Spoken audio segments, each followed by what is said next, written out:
Welcome to this edition of the Million Dollar Mastermind podcast.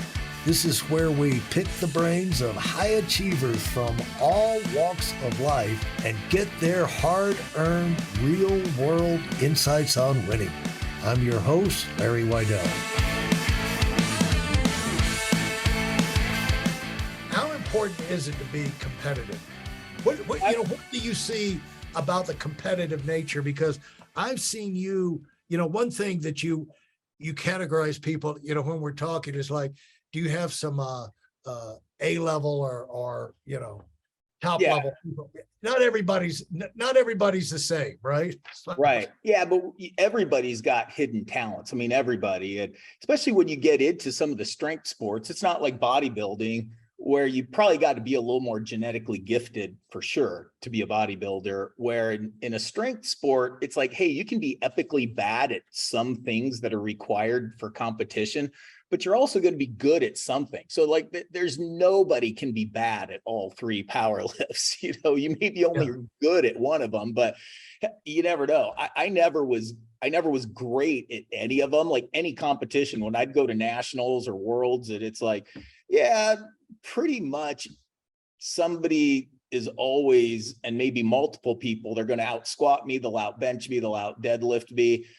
But in the end, I had a good total. So I was just kind of Mr. Consistent. I never had a cannon. I wasn't going to like, ooh, wow, anybody with any one of my lifts. And so I'm never going to be in the powerlifting Hall of Fame either, but it taught me a lot.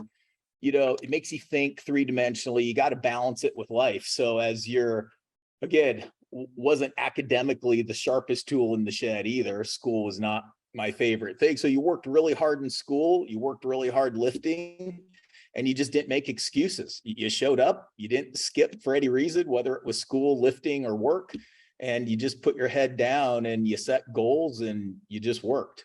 As you travel around and right from the beginning, you start traveling in these circles and you start talking to people that are high achievers.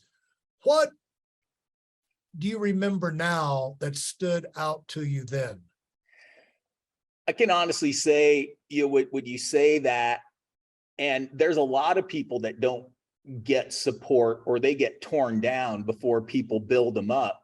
Now, in my case, I could say generally people that aren't very high achievers necessarily, and that's just where they're holding themselves at, they're always going to try to tear you down. But you get around high achievers, if you just hold yourself a certain way and you're really engaged and you're polite and you don't have this big giant ego, but they can see whether you got an it factor or not.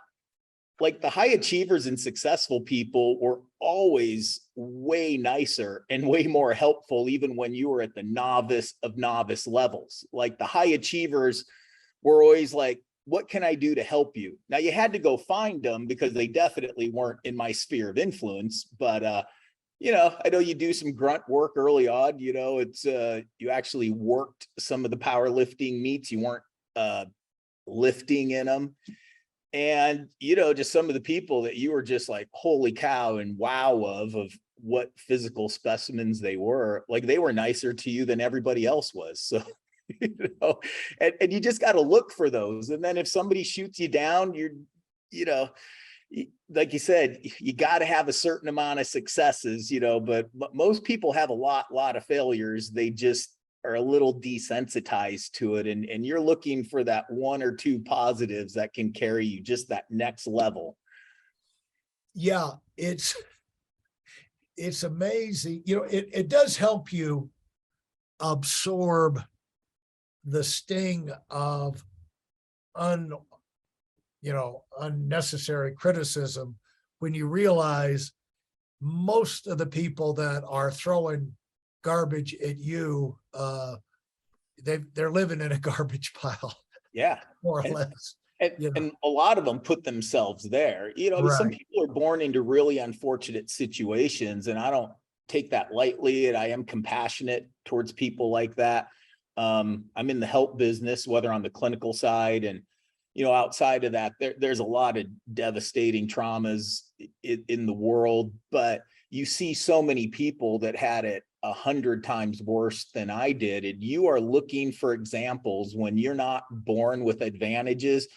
All you want to do is, you want to find an example that started where you're at or below where you're at, and they made it to where you want to go. And, it's done. It's so easy to get inspired, and so in the fighter world, I mean, the majority of those people come from absolutely nothing, total dysfunction, and how they have trained their minds and body. I mean, fighters to me are still one of the most impressive people on the planet because it's physically hard, but oh my gosh, it is way mentally harder than the bizarre inhuman levels of physical effort they're able to put into it. So when you just kind of take that level of dedication, even if you're not a fighter, but it's like, man, if you put that kind of effort into anything, whether you want to be a mathematician or an artist or whatever, that drive you see in other people and how many failures and how many things work against them, but they just keep going and they get stronger. The bigger the storm, the harder they fight.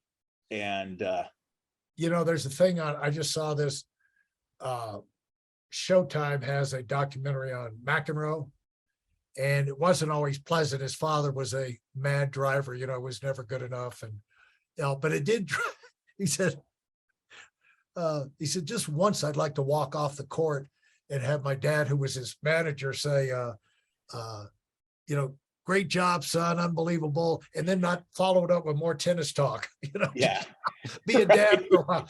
And eventually wound up firing his dad over that. He said, Dad, it's not because I'm mad, it's because I love you. I just want to have you as a dad. And his dad didn't understand that at all. Yeah. He never accepted that as being a good idea, but the thing was that incessant drive, like McEnroe was not the biggest guy out there. No. And not the most talented in this. In fact, one of his great strengths was he never really would, so much of his, swinging the racket and all this, so much of his stuff was dink, he could take the toughest shot and just touch it, and it would, either volley back or drop in the net. And, so much of his was not the big power stroke, but it was just finding a way to get the ball back over the net one more time than the other guy. Yep. And there's a lot of right ways. You got to find what you're good at. I mean, if you're not a huge, powerful person and you're trying to win a tennis game via power, it's like, probably is never going to work. But boy, you can really work all sorts of parts of that game. You can totally diffuse power if that's the strength in that other person. And that's how you want to control tempo. How do you, when you're coaching your, what did you learn from the lifting career that served you in your business in terms of dealing with plateaus? And when you reach a level, you're successful and this, that, and the other, but it's like, there's got to be something more, and, again, it's the same kind of thing you said you started with, like nobody knew you had this force inside of you. Well, a lot of times when you have success, you reach a certain level of success, people can't believe it, this, that, and the other, but inside yourself, like, no, this is not the whole thing. And, you have to launch again. But how have you, what have you learned from the lifting that you would carry over, say possibly helped you in carrying over into business? Yeah. So even in the time, like you look at strength and fitness, every 10 years, it goes through an epic quantum jump of improvement. I mean, people were fantastic and strong 50 years ago. There was amazing people, and a lot of those principles still hold true today.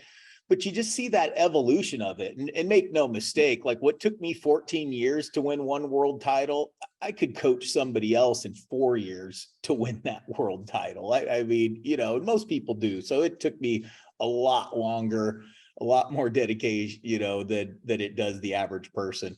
But So in that you learn rules of business as well. I didn't have the Midas touch, didn't have a golden opportunity. It wasn't like I got one big break, but you did get prepared for it. So the guy who did coach us in lifting, he gave us a really good foundation. Now things have changed a tremendous amount, but those same standard principles he taught us hold true. But he would even tell us too, before any great lift was done in competition, they ran it through their head lots and lots of times. So we were always trained with that aspect of a little bit of mind over matter. You mentally have to do the lift before you physically can do the lift. And then you also have to sleep good enough. You got to eat good enough. You got to stretch good enough in order to do these lifts that we're programming for you to do. So also in business, it's kind of like, all right, and it's going to take time and then to develop. So then even in business, it's like, all right, am I doing the things? Am I thinking properly? Am I doing properly? In order to reach these next business goals that I'm looking for. And sometimes when you don't have a mentor, you don't have people you can physically look at.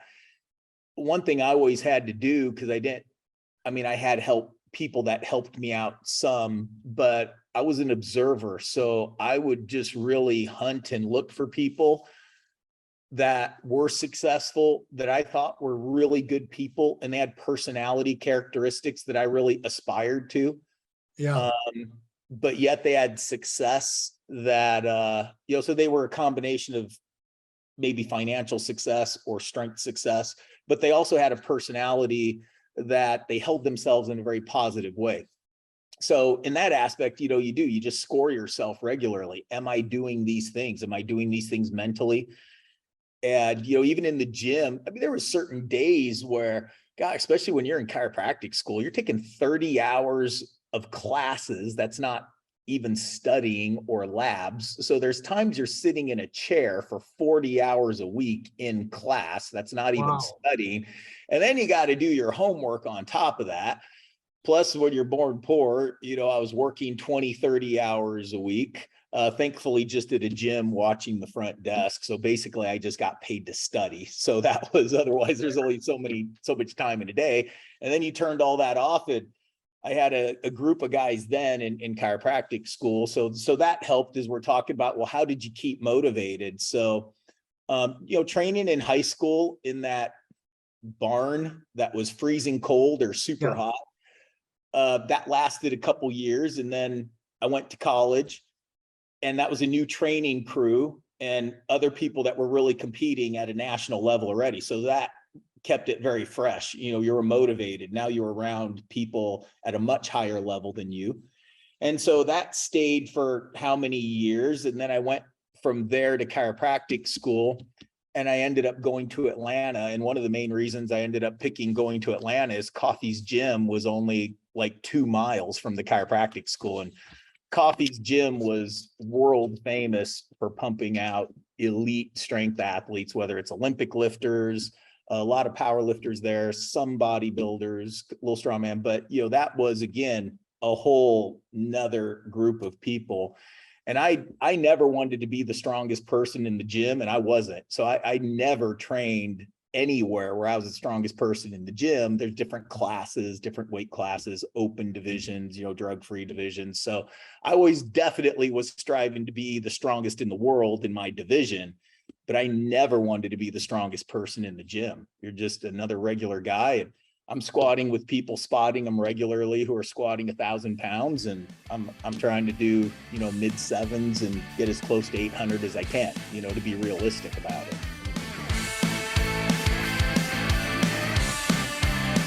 Thanks for listening to the Million Dollar Mastermind. If you felt there were any valuable takeaways from this episode, please take a minute and leave us a 5-star review. Your feedback is important and really helps us get the word out to a wider audience. Remember, we have a valuable webinar that is absolutely free. Register for it right now at weidelonwinning.com. Thanks for listening.